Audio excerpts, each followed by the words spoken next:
한 청년이 이제 막 출발해서 서서히 달리는 시내버스를 타기 위해서 문짝을 두드리면서 같이 뛰고 있습니다. 버스가 멈출 기세를 보이지 않는데도 청년은 계속 그 버스를 꼭 타야겠다는 아주 결연한 표정으로 버스와 함께 같이 뛰면서 문을 계속 두드립니다. 다행인지 조금 좁은 길에 들어서면서 버스가 속력이 줄었습니다. 그 청년은 계속 문을 두드리며 운전사에게 문을 열어달라는 손짓을 합니다. 근데 버스 운전기사의 얼굴 표정에는 정류장이 아닌 곳에서는 문을 열어줄 수 없고 사람을 태우면 불법이라는 그런 아주 바른 생각의 단호한 표정으로 그 문을 열어주지 않습니다. 그러다가 다시 좁은 길을 지나면서 다시 버스가 속력을 내기 시작합니다. 그 청년은 계속 뛰면서 버스의 문을 두드립니다. 속도가 빨라집니다. 청년도 열심히 뜁니다. 그 버스와 청년의 모습을 계속 앞에서 지켜보고 있던 할아버지가 그 청년이 이제 그 앞으로 막 지나갈 쯤에 그 청년의 팔을 움켜잡으면서 말했습니다. 이보시오 젊은이, 왜 이렇게 달리시오? 청년이 말합니다. 이 팔 놓으십시오 할아버지. 저는 이 버스를 꼭 타야 합니다.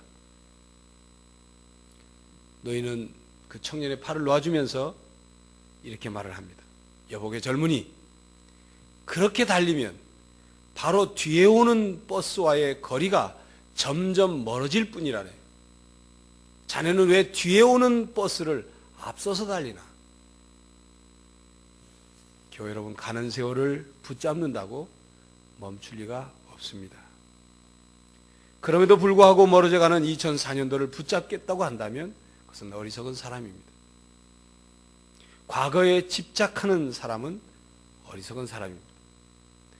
떠나가 버린 버스를 쳐다보며 안타까워하는 시간은 짧으면 짧을수록 좋습니다.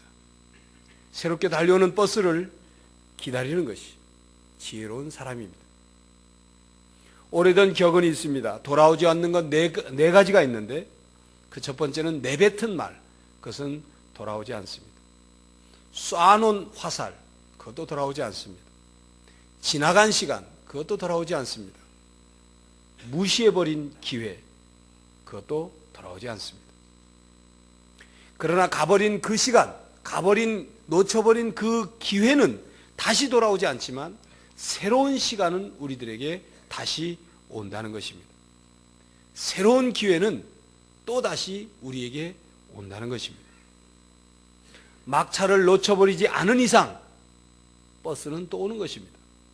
막차를 놓쳐버렸다고 할지라도 그 밤을 지새워 새벽을 기다리면 새벽의 첫 차는 또 옵니다. 이 세상에서 우리가 살아있는 동안은, 우리가 살아서 숨쉬는 동안은 영원한 끝장이란 없습니다. 종치고 막이 내리지 않는 한 무대 위에는 배우는 등장하는 것입니다. 태양은 또 뜹니다. 새로운 시간은 우리를 다시 찾아옵니다. 그런데 많은 사람들은 기회를 놓쳐버렸다고 생각하면서 그것이 종치고 막을 내린 것처럼 생각합니다. 올해 돈을 못 벌었으니까 영원히 앞으로도 돈을 못 벌 것처럼 절망합니다. 낙심합니다. 이번 올림픽에 메달을 못 따면 영원히 못 딸 것처럼 생각합니다. 올림픽에서 메달을 못 따면 다른 운동 경기에서 메달을 따면 되지 않겠습니까? 2004년도가 우리의 전부가 아닙니다. 그래도 2004년도를 생각하면 너무 힘들었기 때문에, 또 2004년도에 너무나도 마이너스 된 것이 너무나도 많기 때문에 그걸 지울 수가 없습니까? 심리학자 알프레드 아들러는 인간에게 있어서 훌륭한 점은 마이너스 된 것을 플러스로 바꿀 수 있는 능력이 인간에게 있다. 그것이 인간이 훌륭한 점이라 말했습니다.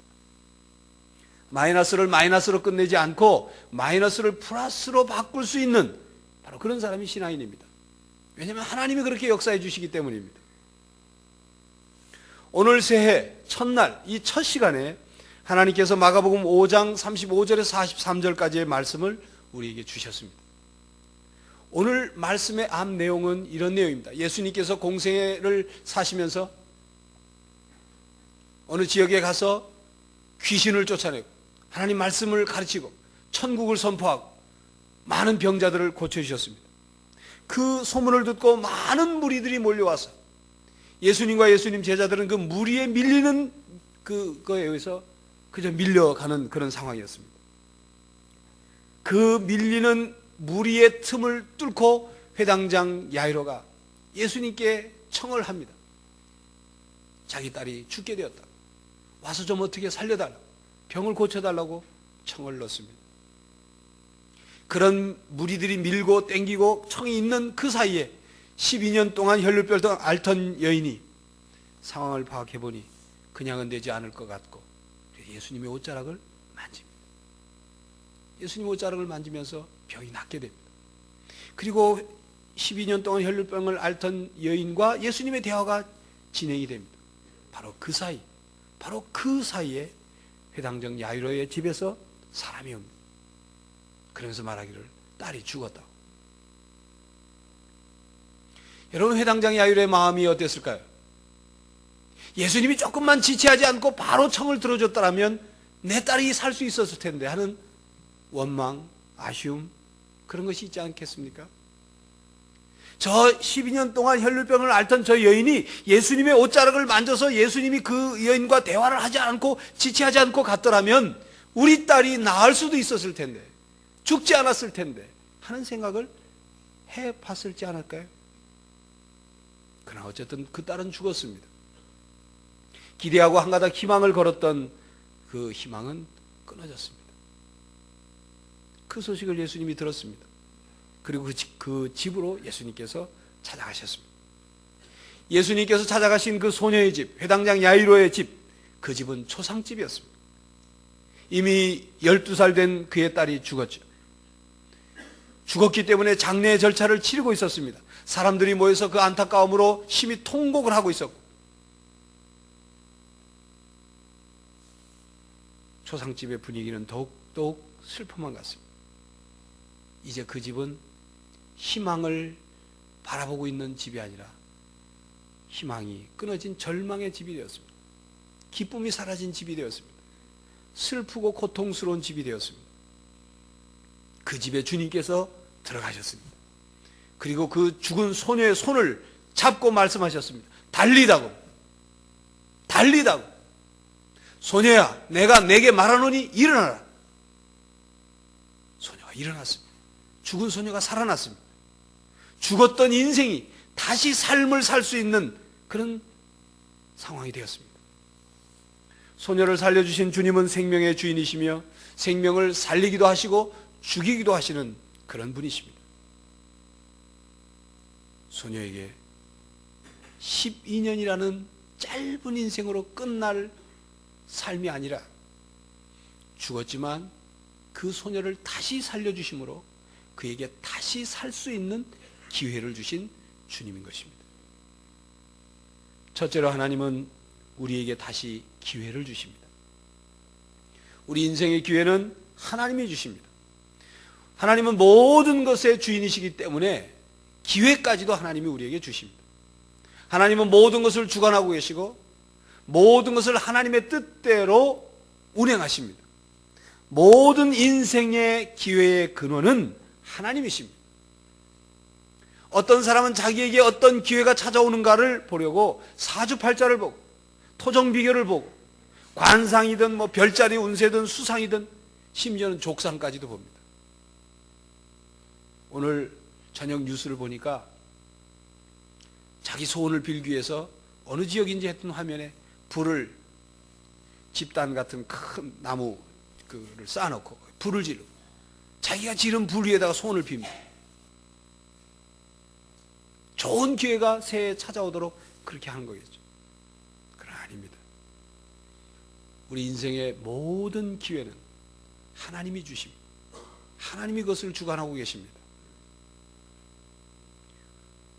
우리의 삶에 기회를 주시는 기회의 주관자는 하나님이시라는 말씀입니다.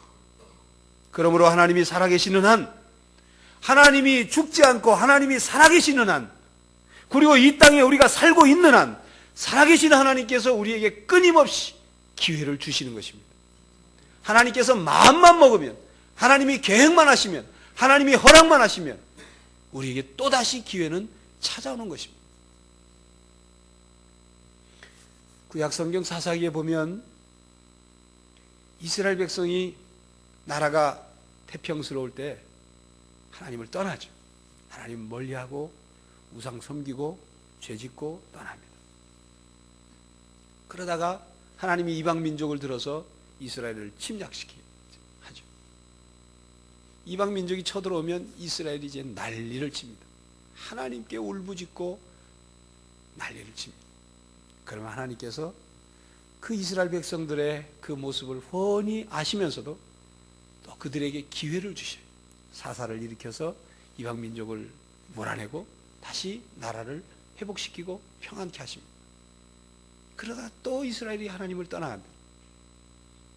또 이방 민족이 침략하고 이스라엘은 또 손들고 하나님께 잘못했다고 회개하고 도와달라고 구합니다.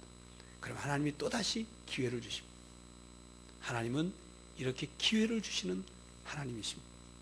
누가복음 15장에 보면 어느 한 집에 아버지가 있고 그 아버지가 재산이 많았는데 둘째 아들이 자기가 받을 재산을 먼저 챙겨달라고 아버지에게 요구를 하죠. 그 재산을 챙겨가지고 먼 나라에 가서 기업을 잘 살려서 자기의 삶의 터전을 세운 것이 아니라 허랑방탕해서 다 날려버립니다. 그 먼 나라에 기근이 오고 가뭄이 오고, 그래서 그가 돼지가 먹을 주염 열매를 찾았지만 그것도 얻을 수 없어서 추려 있었습니다. 그래서 아버지 집에 돌아오기로 결심하고 아버지 집에 가서 일꾼이라도 하면 밥이라도 먹을 텐데 하고 돌아옵니다. 그 아들을 기다리던 아버지가 아들이 멀리 오는 것을 보고 벌써 알아보고 그 아들에게 달려가서 아들을 끌어안고, 그리고 그 아들을 목욕을 시키고 새 옷을 입히고 송아지를 잡고 금가락지를 끼우고, 그리고 난 뒤에 아들에게 내 재산을 다 날렸으니 너는 일꾼으로 평생 동안 일해라, 그렇게 말씀하시지 않고 아들로 다시 기회를 주십니다. 아들로서 살 수 있도록 다시 기회를 주십니다. 하나님은 우리에게 기회를 다시 주시는 하나님이십니다. 예수 그리스도를 이 땅에 보내주신 것도 우리 인생들에게 다시 기회를 주시기 위해서 보내주신 것입니다. 오늘 우리들에게 2005년을 맞이하게 해주신 하나님, 바로 그 하나님은 우리의 2005년이라는 또 다른 기회를 우리에게 주신 것입니다.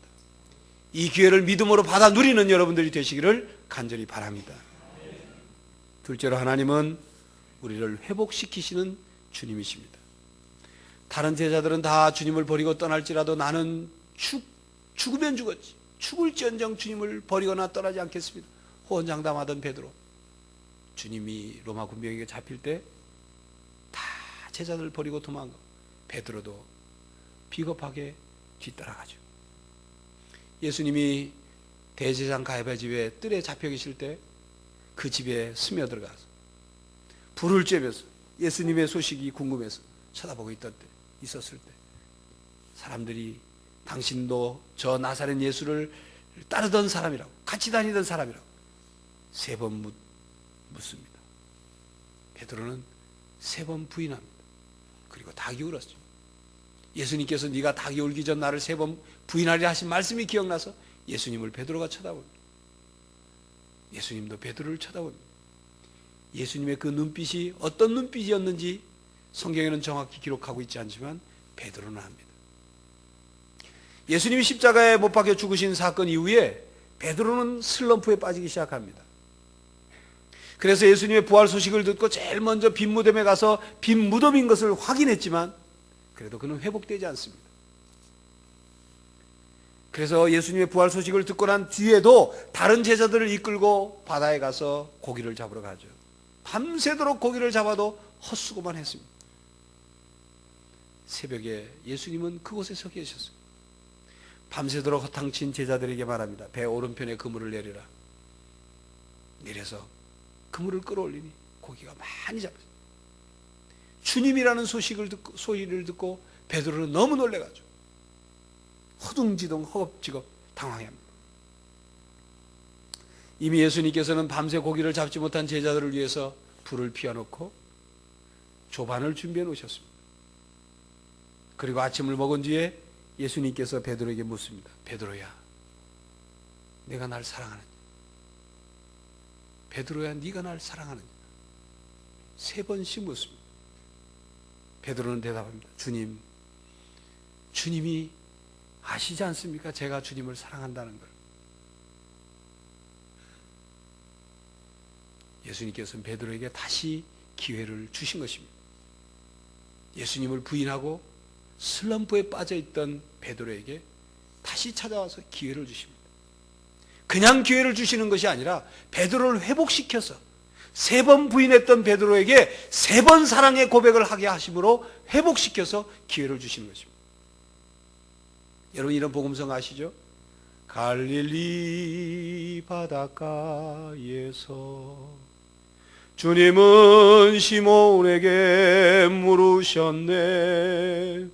사랑하는 시몬아, 넌 날 사랑하느냐? 오 주님, 당신만이 아십니다. 여러분에게도 이 시간 주님이 물으십니다. 2004년도 주님과 거리가 멀어졌고 주님에 대한 사랑을 잃어버린 우리들에게 주님이 물으십니다. 우리의 이름을 부르면서 누구누구야, 나를 사랑하느냐? 네가 나를 사랑하느냐? 물으십니다. 그 물음에 여러분들 대답하실 수 있기를 바랍니다. 주님이 여러분에게 묻습니다. 네가 나를 사랑하느냐? 여러분 뭐라고 대답하시겠습니까? 여러분, 여러분의 마음 중심에서 우러난 대답을 하십시오. 함께 하겠습니다. 주님, 내가 주님을 사랑합니다. 함께 하겠습니다. 주님, 내가 주님을 사랑합니다. 주님, 내가 주님을 사랑합니다.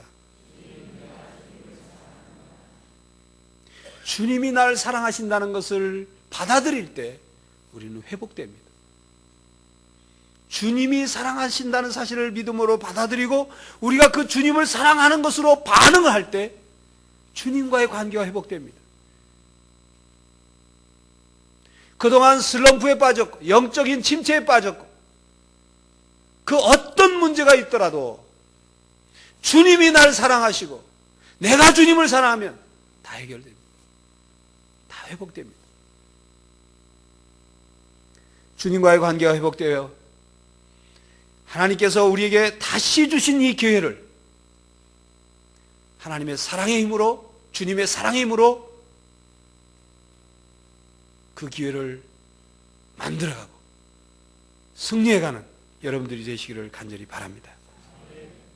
셋째로, 다시 기회를 주신 하나님께서 우리들에게 다시 시작하라고 말씀하십니다. 여호수아서 7장을 보면 여호수아와 이스라엘 백성들이 철옹성 여리고성을 무너뜨리고 난 뒤에 아주 승리의 기쁨에 도취되어 있었습니다. 그 다음 성은 아이성인데 아이성의 침략을 공격을 했다가 참패를 당하죠. 그러자 여호수아와 이스라엘 백성들은 그 마음이, 성경에 보니까 그 마음이 녹아서 물같이 녹아내렸다 그랬어요. 완전 파김치가 되고 완전 어깨가 처지고 뭐 어쩔 줄을 몰라. 그때 여호수아가 하나님께 엎드려 기도합니다. 하나님, 어찌 된 일입니까?